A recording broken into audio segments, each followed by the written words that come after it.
Welcome to part one of the Academy course on extinction versus probability framework debates in public forum. In this part of the course, we will be discussing all of the warrants behind each of the sides of the framing debate. Beginning with the warrants behind extinction. So oftentimes when teams read extinction impacts, they need to find a specific way to defend them. Obviously, extinction impacts are very, very large definitionally. It is very hard to find an impact that is bigger or more scary than extinction when you are talking about traditional policy style debates. Therefore, there are lots of specific ways to weigh extinction against all other impacts besides just saying that it's really big, because there are lots of other dimensions to extinction debates besides, or weighing debates in general, that are not just the size and the severity of the impact. First, the most popular warrant behind extinction is the fact that the magnitude is infinite. So it is a little bit more complex than just saying extinction is a really big impact because billions of people die. The argument goes that probability times magnitude is a very popular way of calculating impacts. This goes back to the early days of policy debate, where the best way of determining the risk of something happening is the multiplying the probability of the impact by the magnitude. This dictates that the higher the magnitude is, the higher the risk of the impact happening, and vice versa. With the lower the magnitude, the lower the risk, and the same thing with the probability. So if you have a high magnitude impact that is very low probability, the overall risk of the impact happening, or the overall the overall importance of the impact, is really not as high. However, the impact to extinction, as this argument dictates, is infinite because it stops infinite future generations from happening. So not only do when humanity goes extinct, the argument goes that not only do just the people that are currently living on Earth die, but you also eliminate the possibility for all future life on planet Earth. So in reality, the number of lives that you actually impact is infinite because there is the so long as this extinction scenario doesn't happen, there will be an infinite number of people that are living in the future because you have all sorts of future generations. If humanity goes extinct now, not only do the current people on Earth die, but everyone else has no likelihood of ever existing, which means the actual number that you assign to the impact, is infinity. And as you will know in a pretty basic math class, right, any probability number times infinity is still infinity, which means you can have a 0.000001% chance of the impact happening, and that number times infinity is still infinite. And an infinite impact will outweigh any other impact in the round. This is a way of arguing that because the magnitude is so high, the fact that the probability is low doesn't matter, because we still need to drop everything, even if there's a low risk of it happening, and prioritize this. This is generally the most popular extinction argument and the most popular way to get around the general response that, oh, the extinction of humanity is very low priority. And it proves that the impact, no matter what the likelihood is infinite. So a popular author that you will hear advocate for this his name is Bostrom, or his last name is Bostrom. And oftentimes when you hear people refer to the name Bostrom, this is the argument they're referring to, because Bostrom is the core author behind this argument. So if you are looking for evidence to make this argument, you should look at Bostrom's writing. And similarly, you can associate this name with this argument if that is a piece of evidence that you hear in a debate round. The second warrant is cognitive bias. So the cognitive bias debate you'll come to see by the end of this course is a very interesting and very complex debate because there are arguments on both sides. The way the argument goes for the cognitive bias warrant on the side of extinction is that humans are biased to think that extinction level impacts are not probable. The reason that's true is because they don't want to contemplate existential risk because it's too scary, right? So you have a lot of people that are sitting and thinking about extinction and saying, oh, I could not, like, that's such a bad situation. I could not even imagine, something that bad ever happening. I just want to block it out of my mind, right? People tend to not want to think about the worst case scenario. And so they are biased to believe that, oh, humanity is never going to go extinct. We're always going to find a solution. We're always going to be here because it's just such a large impact that no one ever wants to comprehend the higher probability. So this means that extinction is really a higher probability than we generally assume it is, which increases again the probability or fights back against the idea that extinction is incredibly low probability. Next is that extinction is a prerequisite to any other impact. This is a very strong argument, right? No impact, and pretty intuitive. No impact can happen if everyone is dead. So, for example, say you're reading a nuclear war impact scenario, and you are able to prove that the nuclear war happens right away.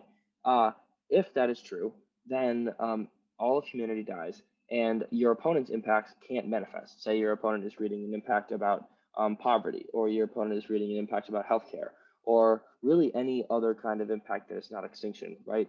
It all has to do with humanity. The existence of humanity is fundamentally is required for any of these other impacts to manifest.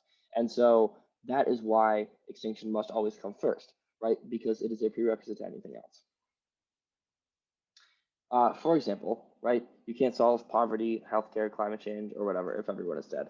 This is the most common weighing argument that you'll hear, especially in lower level debate rounds, when people aren't generally familiar with the idea of probability times magnitude and Bostrom, which is a much more technical style of argumentation that kids generally learn when they get to more advanced levels of debate. So next are the probability warrants. So these are warrants as to why high probability impacts should be preferred over extinction impacts. So first I want to talk about what high probability impacts actually are, because to some extent, I recognize that this can be kind of confusing and very broad as to just generally, be assuming that all other impacts that are in extinction are high probability. So most people assume that extinction is the least probable impact in debate. The reason that's true is because extinction is the number one thing that humanity doesn't want to happen. And so there are lots of other ways and lots of safeguards and lots of things that will prevent humanity from going extinct. The other reason that people assume that extinction impacts are low probability is because the magnitude is so high. So it is rarely, it will rarely ever happen where someone makes a mistake that is big enough to trigger the entire extinction of humanity, because obviously anyone who has the power to do that is going to be very careful with their decision making. So structural violence, slow violence, inequality, and economic impacts are generally very high probability. The reason that's true is because they're happening today, and there are lots of empirics of them happening before. Obviously, structural violence, which includes which includes a very wide range of impacts, has been happening for centuries or since the existence of humanity.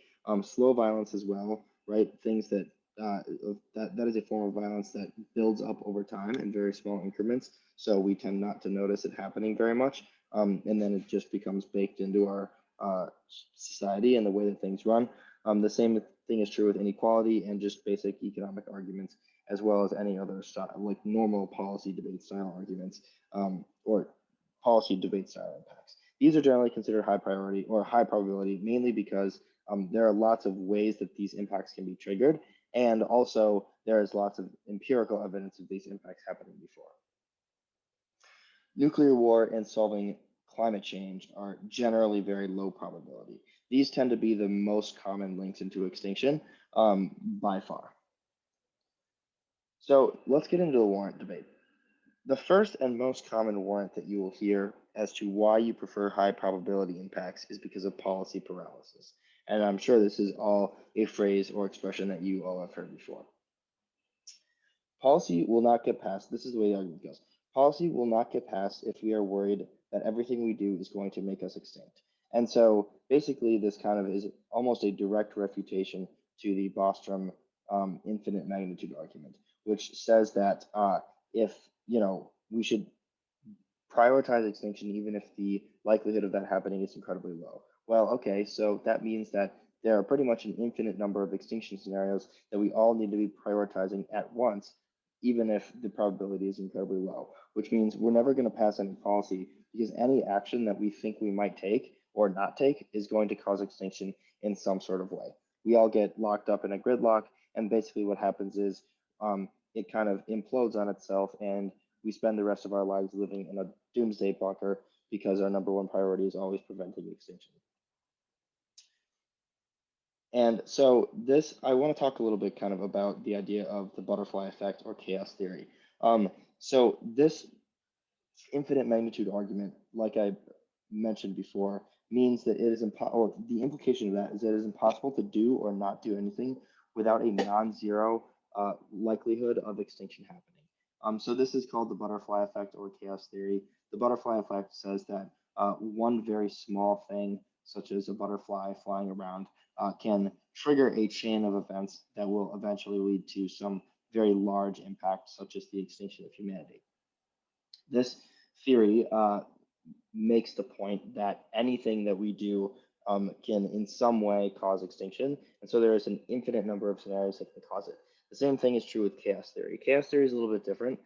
It is the idea that we can never accurately predict what is going to happen in the future because there are so many different intervening factors and so many different contributions and complexities that make it impossible to predict things, which means that extinction is likely to happen in a million different possible ways, and there's no way to predict whether or not it will happen. And so we all have, like, what we have to do all the time is to prioritize as much as we possibly can preventing extinction.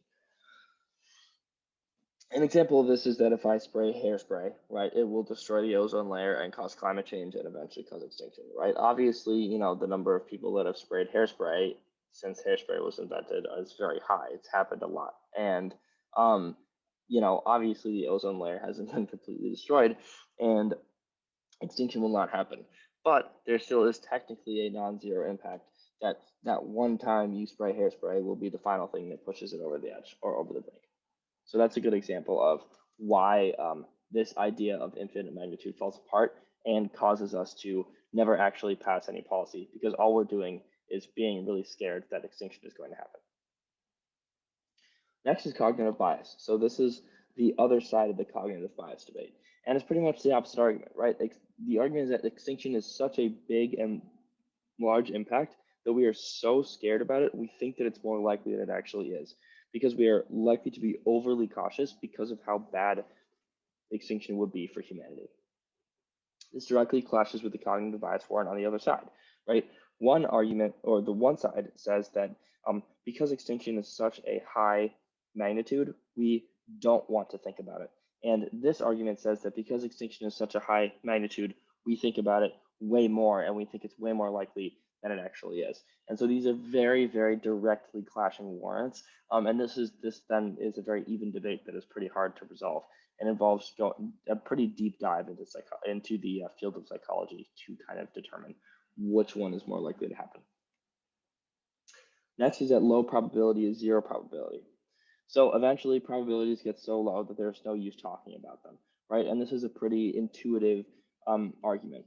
And these probabilities can be rounded down to zero. So this is why generally, right, if there's a pretty low probability of something happening in your daily life, you're just going to generally assume and act on the assumption that it's not going to happen because it's not worth gaming out all of the different scenarios in your head.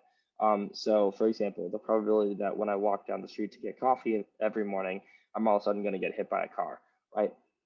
The probability of that happening is so low that I'm just really not going to think about it and round it down to zero. Because otherwise, if I assume that is going to happen, or if I want to take as many steps as I can to prevent that from happening, I'll just stay in my house and I'll never leave because of the infinite possibilities that could cause me to die, right? This is the idea behind this argument. And it proves via examples of our everyday lives that this is true. We obviously, even if the probability of a very bad impact happening is not zero, it doesn't mean that we should always be prioritizing it. Next is that structural violence causes war, which will eventually lead to the extinction of humanity anyways. So this is the opposite side of the prerequisite debate.